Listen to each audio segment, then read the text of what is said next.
લોક સાહિત્ય કલાકાર બ્રિજરાજ દાન અને દેવાત ખવડ વચ્ચે ફરી એકવાર આમને સામને તેઓ આવ્યા છે।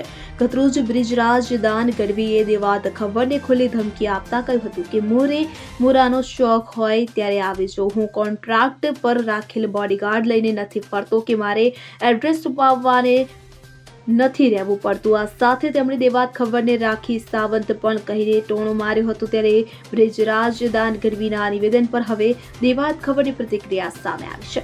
દેવાત ખવડે વિડીયો જાહેર કરીને બ્રિજરાજ દાન ગઢવીને વળતો જવાબ આપતા જણાવ્યું હતું કે મારે એડ્રેસ છુપાવવું પડે છે એવું કહ્યું હતું તો મારે એડ્રેસ કેમ છુપાવવું પડે છે ભાઈ? ત્યારે એડ્રેસ જોઈતું હોય તો ઇસ્કોન આંબલી રોડ પર મારી ઓફિસ સાથે દેવાત ખવડે બ્રિજરાજ દાન ગઢવીને ચેલેન્જ આપતા કહ્યું હતું કે મોરાના શોખ હોય તો મારી પણ તૈયારી છે। આમ દેવાત ખવડ અને બ્રિજરાજ દાન વચ્ચે હવે મામલો મેદાને ચડ્યો છે। જય માતાજી, જય સોનબાઈમાં હું છું દેવાત ખવડ। હમણાં જ મેં ચાલી રહેલા વિવાદનો એક વિડીયો પાછો બીજો મારી સામે આવ્યો અને મેં સાંભળ્યો એટલે મને એવું લાગ્યું કે મારે જવાબ દેવો બહુ જરૂરી છે।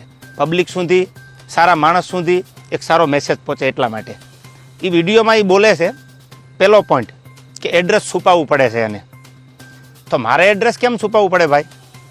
મારી તો અપડેટ હોય કે મારો ગઈકાલે આ કાર્યક્રમ છે, છતાંય તારે એડ્રેસ જોતું જ હોય તો ઇસ્કોન આંબલી રોડ ઉપર મારી ઓફિસ છે, આ મારું એડ્રેસ। ઓકે, બીજી વાત, પ્રશ્ન બીજો કે 200 લોકોને સાથે લઈને ફરે છે। 200 લોકો એટલે એક ગાડીમાં 4નું 5નું સીટિંગ હોય તો 200 લોકોમાં કેટલી ગાડીઓ કમસે કમ મારે જોવે? આપ પણ જાણો છો।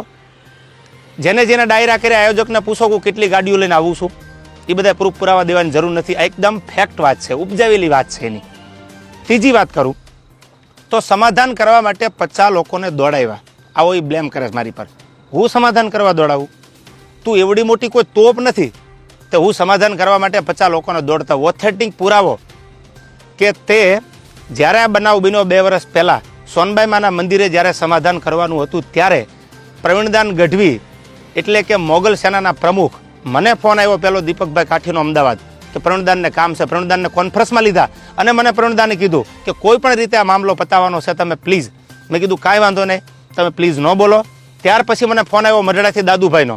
દાદુભાઈએ કીધું કે તમારે સોનબાઈમાના મંદિરે આવવાનું છે। એટલે મેં કીધું કે આવું ખરો પણ માફી નહીં માગું।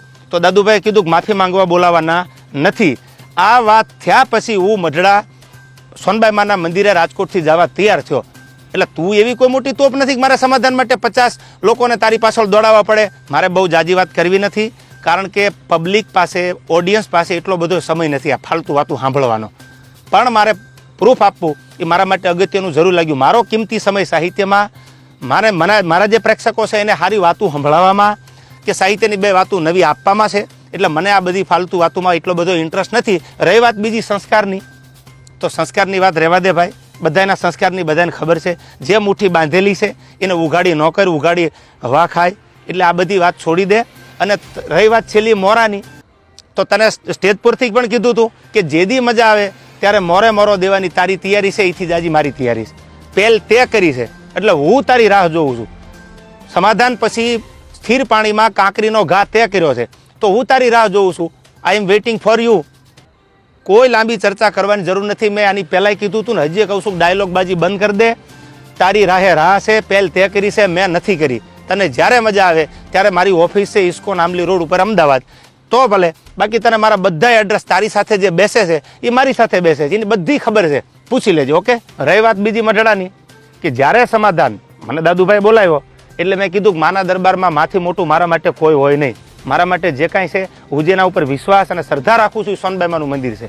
એટલે મેં માફી માંગી લીધી, નો ડાઉટ, વાત પૂરી થઈ ગઈ। ત્યાર પછી એવું બોલ્યો કે સમાધાન પછી આ ભાઈએ ચાળા કર્યા છે। એક પણ ચાળાનો વિડીયો બતાવી દે, ઓડિયો બતાવી દે તો હું માનું કે તું સાચો છો। દૂધનું દૂધ અને પાણીનું પાણી, આ બધોય જવાબ સાંભળનારા 18 વરણે આપી દીધો છે। મને તો એટલું યાદ આવે કે સોનબાઈમાના સાનિધ્યમાં સમાધાન થયા પછી આ વસ્તુ જે બની ખોટી છે, જે કરવું હોય એ વેલકમ। જય માતાજી। Bureau report CN24 news. હવે જુઓ દેશ દુનિયાની તમામ ખબરો તમારી આંગળીના ટેરવે। ઉઠાવો મોબાઈલ અને Google Play Store પરથી ડાઉનલોડ કરો અમારી CN24 ન્યૂઝ મોબાઈલ એપ।